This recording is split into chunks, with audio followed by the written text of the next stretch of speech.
CBN e a tecnologia, com Gilberto Sudré. Sudré, a gente já alertou há uma época atrás, né, do FaceApp, aquele aplicativo que envelhecia as pessoas, todo mundo virou uma onda, né, nas redes sociais, todo mundo postando como é que seria anos à frente, né, a imagem. E agora ele voltou com força, com mudança de gênero. Exatamente, Fernanda. De novo, o FaceApp aprontando aqui para os usuários, né? Ou seja, o FaceApp que tinha, como você comentou, feito muito sucesso naquela questão de mostrar como é que você ficaria, né, se envelhecesse, né? E agora a nova onda do FaceApp é como seriam as pessoas se mudassem de gênero, né?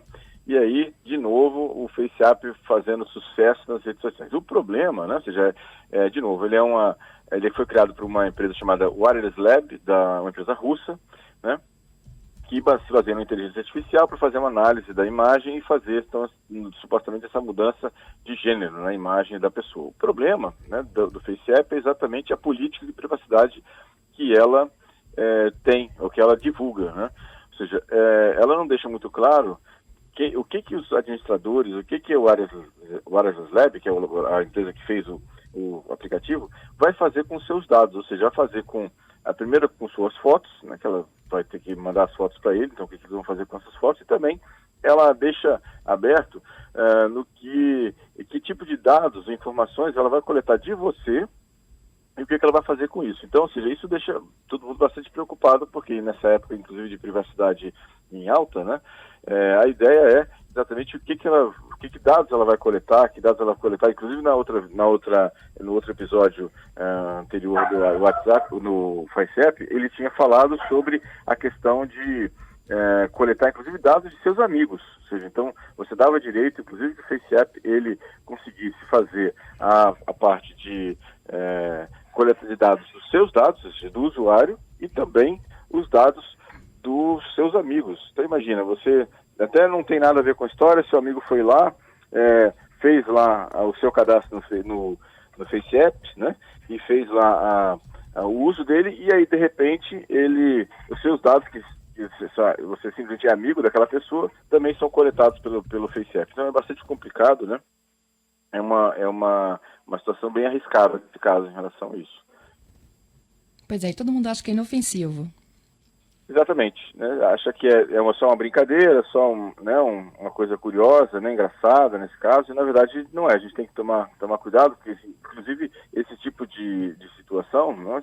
A gente já viu que esses vazamentos, né? Ou seja, mesmo que até o FaceApp não faça basicamente nada com seus dados, ela vai armazenar esses dados. E aí, esses dados podem ser vazados, né? E aí, uma outra pessoa que não exatamente o aplicativo, né? Ele faça um mau uso, essa pessoa que coletou esse dado indevidamente, faça mau uso desses dados. Então isso é muito complicado, a gente tem que tomar bastante cuidado com essa situação. Mesmo que assim, o FaceApp ele coloque lá na política de privacidade dele que não vai usar esses dados para fins comerciais, né, que vai simplesmente usar esses dados para fazer uma melhoria no comportamento, né, no desenvolvimento do aplicativo, a gente nunca sabe o que vai acontecer com esses dados depois, né? E aí já começa a ter uma série de protestos, né, pelo mundo inteiro em relação ao aplicativo, exatamente porque não deixa claro exatamente o que vai ser feito, como vai ser feito o tratamento desses dados. É isso aí. Todas as vezes que a gente se deparar com situações semelhantes, Gilberto, como é que a gente sabe se isso é vulnerável ou não à nossa segurança? Então, a primeira questão é verificar, eu sei que poucas pessoas fazem isso, mas ou seja, você olhar nos termos de uso, né, e aí todos os aplicativos e redes sociais têm um termo de uso dizendo exatamente o que eles vão fazer com aqueles dados, né?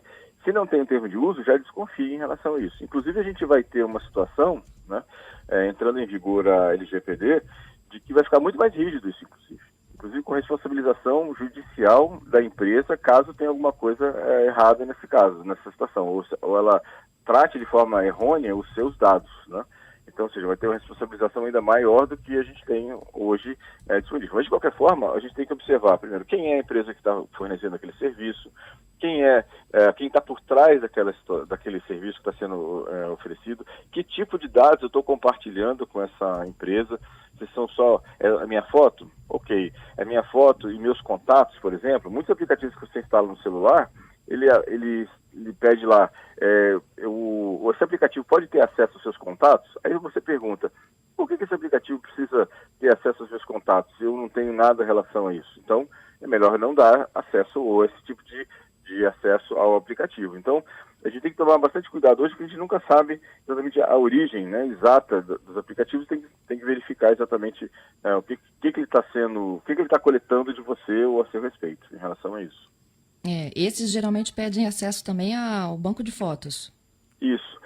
Normalmente, na versão mais nova, principalmente no Android agora, na versão mais nova, o Android 11 ele vai ser muito mais específico em relação a isso. Hoje, quando você dá acesso, nas versões mais antigas do Android, quando você dá acesso às mídias, né, você está dando acesso também ao aplicativo à parte de armazenamento interno do smartphone, né? Então é bem amplo. Nas versões mais novas do Android, inclusive, vai ser muito mais específico. Você vai poder dar uma permissão daquele aplicativo acessar exatamente apenas a galeria de fotos ou só as pastas internas do smartphone.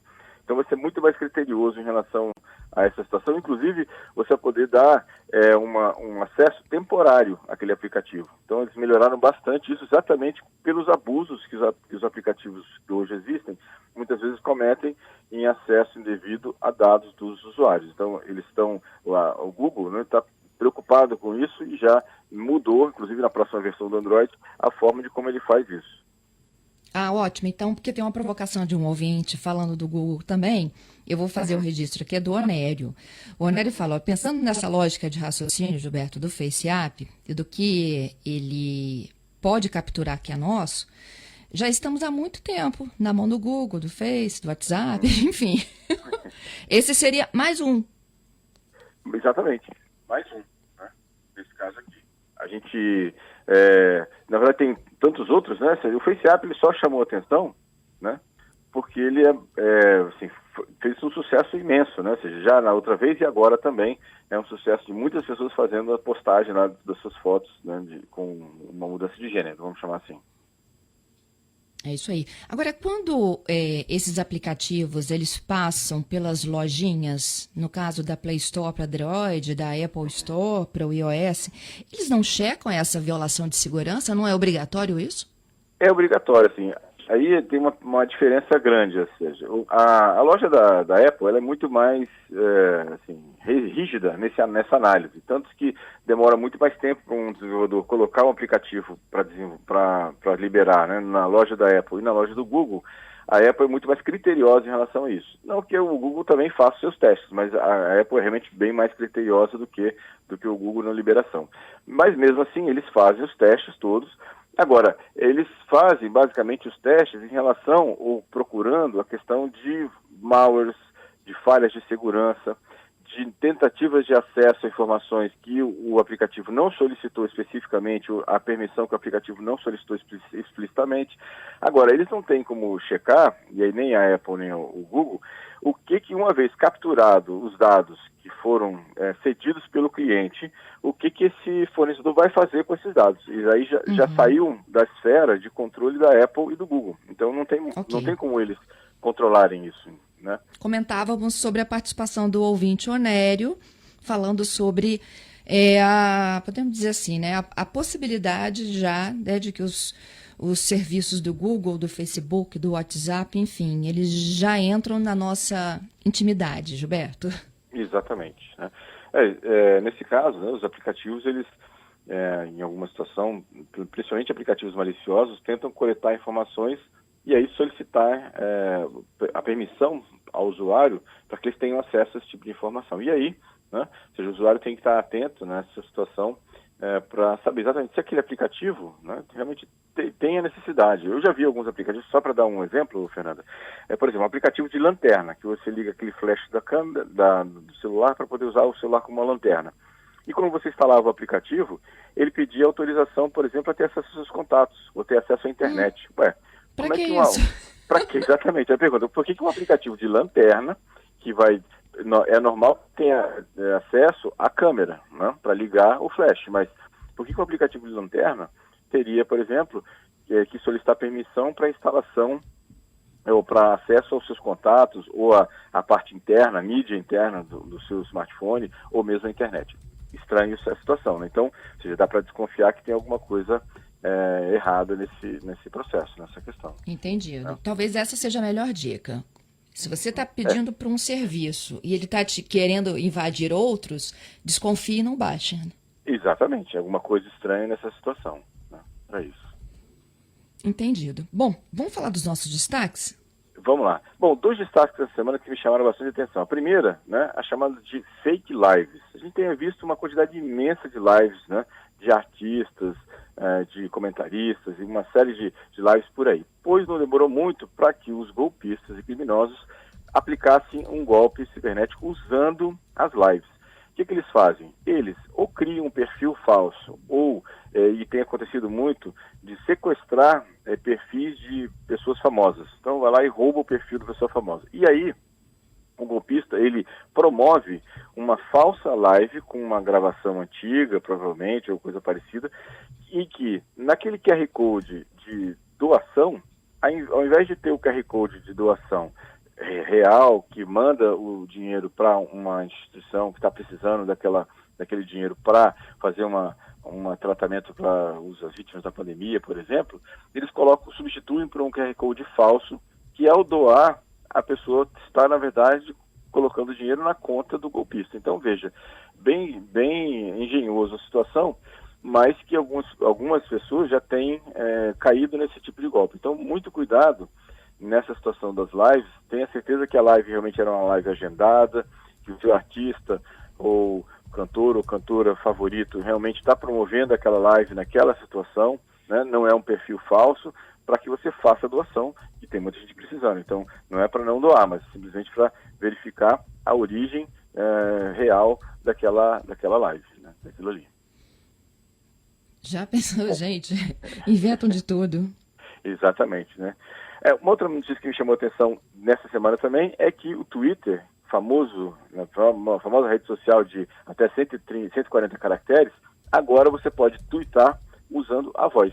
Então, ou seja, uma novidade que realmente estava sendo esperada há muito tempo pelos usuários, agora você pode fazer um tweet não com 140 caracteres, mas com 140 segundos. Então você pode gravar um áudio de até 140 segundos e ele vai ser publicado na linha de tempo lá do seu Twitter, né, nessa situação. Ela está disponível nesse momento para usuários do iOS, né? O Brasil está incluído nesse teste global. Usuários de iOS, em atualizando o aplicativo, vão ter essa possibilidade de gravar, né, os tweets de voz. E isso, nas próximas semanas, os outros, o Android e outros dispositivos também vão poder fazer a criação, né, desse tweet de voz. O tweet aparece exatamente como uma linha de tempo, como aquele comentário do Twitter, só que agora, em vez de ter um texto de 140 caracteres, tem um áudio de 140 segundos. Muito interessante. Tá certo. Muito legal. Mais um serviço, né? Isso aí, mais um serviço interessante aí. E a voz, né, ocupando espaço aí. Muita gente está saindo da área de texto, né, e a voz, imagem, vídeos, principalmente, ocupando espaço aí desse nosso dia a dia. Gilberto, muito obrigada pelas suas informações e as dicas dessa sexta. Obrigado, Fernando. Obrigado aos nossos ouvintes. Lembrando, né, que você falando de voz, nosso podcast. Todos os comentários do CBN Tecnologia estão lá disponíveis nas principais plataformas de podcast. É só ir lá, procurar por CBN Tecnologia, baixar e ouvir aonde você quiser. Que essa é a grande virtude do podcast. Você pode ouvir quando e onde quiser. Exatamente. Até quarta que vem. Bom final de semana para você. Bom final de semana para você, Fernando, para os nossos ouvintes, e até quarta-feira.